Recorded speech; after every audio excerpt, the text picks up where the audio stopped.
विद्यार्थी मित्रांनो नमस्कार। आपल्या डेली करंट अफेअर्स सीरीजमध्ये मी अमोल बागडे आपल्या सर्वांचं मनपूर्वक स्वागत करतो आपल्या नारायण आयएस अकॅडमीच्या यूट्यूब चॅनलवरती। बघूया आजचे मुख्य करंट अफेअर्स काय त्याच्यामध्ये। आपल्या महाराष्ट्र शासनाने आता एक नवीन विधेयक आणलेलं आहे ज्याला म्हटलेलं आहे महाराष्ट्र विशेष जनसुरक्षा विधेयक। काय म्हटलेलं आहे याला? महाराष्ट्र विशेष जनसुरक्षा विधेयक। कशासाठी आहे हा? नक्षल विचारांवर नियंत्रणासाठी हा महत्त्वाचा कायदा आणलेला आहे। काय केलेलं आहे की आपल्या अर्बन भागामध्ये अर्बन नक्षल ज्याला म्हणतात, शहरी भागामधले जे नक्षलवादी आहेत किंवा नक्षली विचार प्रणाली जी आहे त्याच्यावरती एक अंकुश ठेवता यावा त्याच्यासाठी म्हणून काय केलेलं आहे, हा वाला आपला विधेयक याच्यामध्ये आणलेला आहे। तर आता याच्यामध्ये काय आहे बघा, मुख्यमंत्री देवेंद्र फडणवीस यांनी विधानसभेत सादर केलेले जनसुरक्षा विधेयक आहे। काय आहे? नक्षलवादी विचारसरणीचा प्रसार थांबवणे तसेच तरुणांना अशा संघटनांकडे वळण्यापासून रोखणे आहे। खूप सारे त्यांना मिसगाइडेड यूथ सुद्धा म्हणतात की आपल्या महाराष्ट्रामध्ये जर आपण बघितलं याच्यामध्ये तर आपल्या या भागामध्ये कुठल्या पूर्व विदर्भ भागामध्ये इथे जे ट्रायबल लोक आहेत, गोंड लोक आहेत, तिथले जे यूथ आहेत ते नक्षलवादी विचारसरणींना बळी पडतात। त्याची कारणं खूप सारी आहेत, पण आता याच्यामध्ये जे यूथ लोक आहेत, जे युवा पिढी आहे ती नक्षलवादी धोरणांकडे न वळावी याच्यासाठी हा कायदा आणण्यात आलेला आहे। आता नक्षलवादी ही जी विचारसरणी आहे ही काही फक्त गावांपुरती मर्यादित राहिलेली नाही आहे, याचा प्रसार आणि प्रभाव आपल्या शहरी भागांमध्ये सुद्धा दिसून राहिलेला आहे।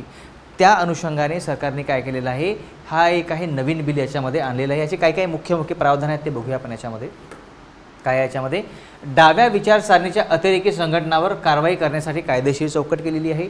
दुसरं काय याच्यामध्ये काय उल्लेख आहे याच्यामध्ये, शब्द, लेखन, चिन्हे, कृती याद्वारे सार्वजनिक सुव्यवस्थेला धोका निर्माण करणाऱ्या कृतींना अवैध घोषित करण्यात येईल। कोणत्याही प्रकारचं लेखन आहे, कोणत्याही प्रकारचं चिन्ह आहे, जसं आता आपण बघितलं की हिटलरचं जे चिन्ह होतं है ना, हिटलरनं पण अशा प्रकारे असं तिरपं असं केलं होतं, याच्यामध्ये या प्रकारे चिन्ह काढला होता। हा नाझी हिटलरमध्ये होतं, हे आपल्या स्वस्तिकाचं चिन्ह थोडंसं उलटं करून टाकलं आणि हे नाझिझमचं चिन्ह झालं होतं।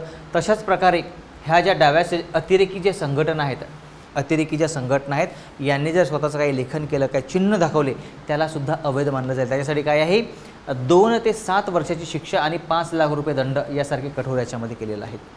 याच्यामध्ये अजून काही याच्यामध्ये प्रावधान केले आहेत बघा, याच्यामध्ये की बंदी घालण्याची जी प्रक्रिया याच्यामध्ये काय आहे, कोणत्याही संघटनेवर बंदी घालण्यापूर्वी काय आहे, सल्लागार मंडळाचा निर्णय राहील याच्यामध्ये। आता सल्लागार मंडळामध्ये कोण कोण राहील, याचे अध्यक्ष राहतील उच्च न्यायालयाचे विद्यमान किंवा निवृत्त न्यायाधीश, म्हणजे काय आहे, हायकोर्टाचे एक तर सध्या जे आहेत ते न्यायाधीश किंवा जे रिटायर्ड झालेले आहेत, निवृत्त झाले आहेत ते आहेत। त्याच्यामध्ये सदस्य राहतील जिल्हा न्यायाधीश आणि सरकारी वकील, असे काय आहेत, जवळपास 3 लोकांचा सल्लागार ॲडवायझरी बोर्ड आहे।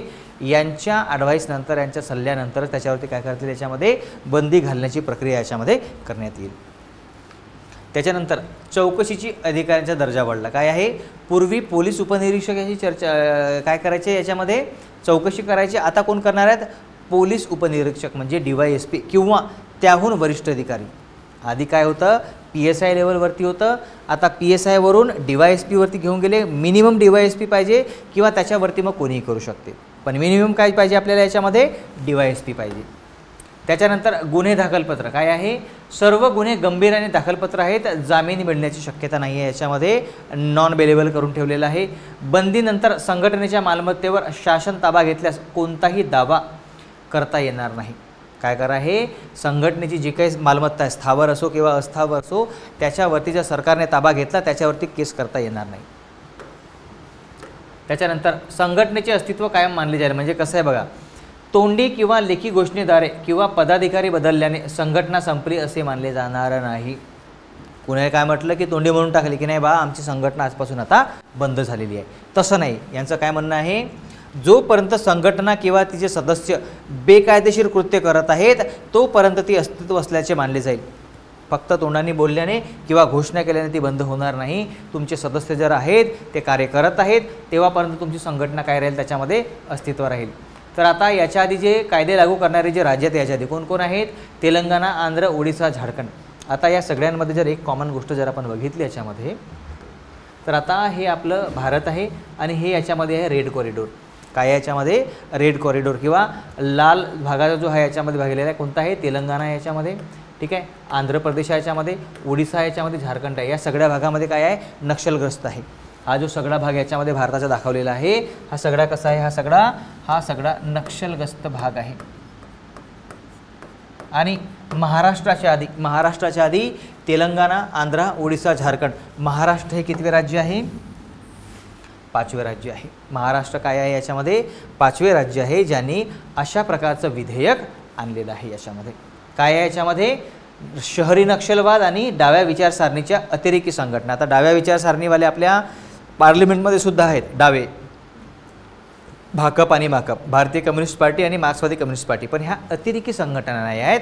ह्या इलेक्शन लढतात, इलेक्शन लढून पार्लिमेंटमध्ये जातात, संसदमध्ये, आणि तिथे आपले इश्यू मांडतात, मुद्दे मांडतात. यांचं कसं आहे? यांचं बंदूकवालं काम आहे. जसं गडचिरोलीमध्ये नक्षलवाद आहेत, त्यांना काही करायचं असेल तर ते जाऊन बोलणार नाही, सरळ काय करतील?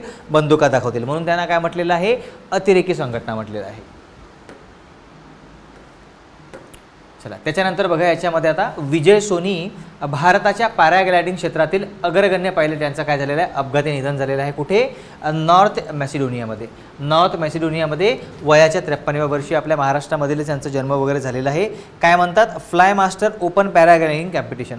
आता पॅराग्लायडिंग म्हणजे काय होते ते आपण याच्यामध्ये समजून घेऊया सर्वात आधी, की पॅराग्लायडिंग म्हणजे काय होते. काय होते की जसं आता डोंगराळ भागामध्ये कुणी गेले आणि त्या डोंगराळ भागामधून खाली जी दरी वगैरे असते की नाही त्याच्यामध्ये उडी मारतात आणि उडी मारल्यानंतर काय असते? असा एखादा पतंगासारखा कपडा असतो तो लावतात, म्हणजे उडतात याच्यामध्ये, किंवा पॅराशूट वगैरे जसं आहे पॅराशूट लावून खाली काय करतात? त्याला ग्लायडिंग करतात. त्याला काय म्हटलेलं आहे? पॅराग्लायडिंग. म्हणजे काय आहे? साहसी खेळ आहे ज्यामध्ये व्यक्ती एका मोठ्या छत्रीसारख्या उपकरणाच्या सहाय्याने आकाशात उड्डाण करतो. कुठे होते हे? डोंगराळ भागात किंवा उंच टेकड्यावरती केला जातो जिथून आपल्याला उड्डाण भरता येईल. म्हणजे प्लेन एरियामध्ये जसं आता आपण नागपूरला हो किंवा अमरावतीला हो किंवा पुणेला वगैरे तिथे नाही करता येणार. डोंगराळ भागामध्ये जावं लागणार, पहिले चढाई करावं लागणार, त्याच्यामधून मग उडी मारायची आणि सोबत ही छत्री ठेवायची आणि त्याला ग्लाईड करायचं. त्याला काय म्हणतात? पॅराग्लायडिंग. तर आता या पॅराग्लायडिंग क्षेत्रामधले विजय सोनी हे एक मोठं नाव आहे. त्यांनी 1996 साली या क्षेत्रामध्ये प्रवेश केलेला आहे आणि त्यांचं नाव जे आहे लिम्का बुक ऑफ रेकॉर्डमध्ये सुद्धा नाव आहे. ठीक आहे. ऑरेंज लाईफ प्रशिक्षण केंद्राचे संस्थापक आहेत ते. हजारो विद्यार्थ्यांना आणि सैन्यदलातील जवानांना त्यांनी काय केलेलं आहे? प्रदर्शन दिलेलं आहे. कोण आहेत? आपले विजय सोनी आहेत. तर त्यांचं आता निधन झालेलं आहे त्याच्यामध्ये. आता तर आपले हे होते काही आपल्याचे करंट अफेअर्स, डेली करंट अफेअरवाले. आपल्या परीक्षेच्या दृष्टिकोनातून हे जरा जास्त मला इम्पॉर्टंट वाटले म्हणून मी तुम्हाला घेऊन आलेलो आहे याच्यामध्ये. उद्या आपण वीकली करंट अफेअर्स पण घेऊया त्याच्यामध्ये अजून जास्त आपण त्याच्यामध्ये कव्हरेज ठेवूया. तुम्हाला जर विश्लेषण आवडलं असेल तर जरूर लाईक आणि सबस्क्राईब करा. थँक्यू.